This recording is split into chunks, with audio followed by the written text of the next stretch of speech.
Assalamualaikum warahmatullahi wabarakatuh. Perkenalkan, nama saya Ummahatun Mardiah, NIM 20410501077. Di sini saya akan menanggapi video dari Bapak Abdul Wadud Nafis selaku dosen pengampu mata kuliah Ekonomi Makro Islam yang berjudul tentang konsep dasar ekonomi Islam. Yang pertama, saya akan menjelaskan tentang definisi ekonomi.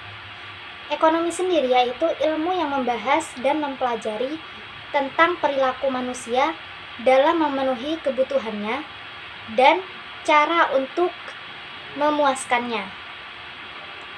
Yang kedua, ada definisi ekonomi Islam.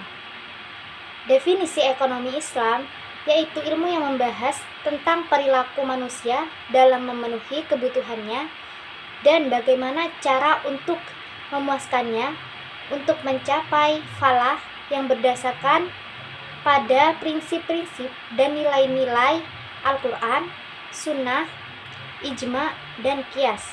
Selanjutnya, saya akan membahas perbedaan antara ekonomi Islam, kapitalis, dan sosialis. Yang pertama, ekonomi Islam. Ekonomi Islam sendiri itu berdasarkan sumber pada Al-Quran, Sunnah, Ijma, dan Qiyas. Dan kapitalis berdasarkan sumber pemikiran manusia dan pengalaman manusia.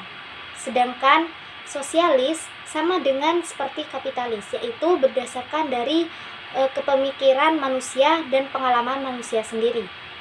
Adapun sumber-sumber hukum ekonomi Islam itu terbagi menjadi 4. Yang pertama Al-Quran, yang kedua Sunnah, yang ketiga Ijma, dan yang keempat Qiyas.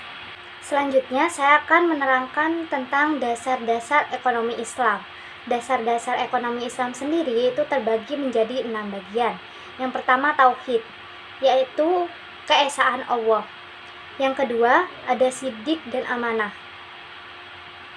Artinya kejujuran dan tanggung jawab. Yang ketiga mengakui hak untuk individu dan umum. Yang keempat adil atau keadilan. Yang kelima tawazun atau keseimbangan, dan yang keenam adalah ta'un atau tolong-menolong.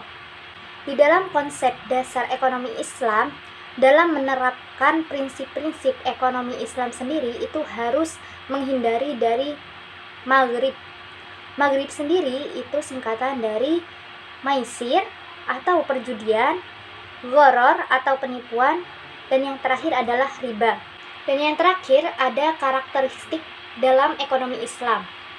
Yang pertama itu ada ekonomi Islam terikat dengan kaidah syariah, dan akhlak. Yang kedua, harta kepunyaan Allah dan manusia sebagai khalifah. Yang ketiga, larangan maisir, gharar, dan riba.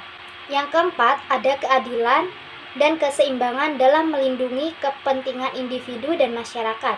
Yang kelima, keseimbangan antara kerohanian dan kebendaan. Yang keenam, bimbingan konsumsi. Yang ketujuh, petunjuk investasi. Dan yang kedelapan adalah zakat.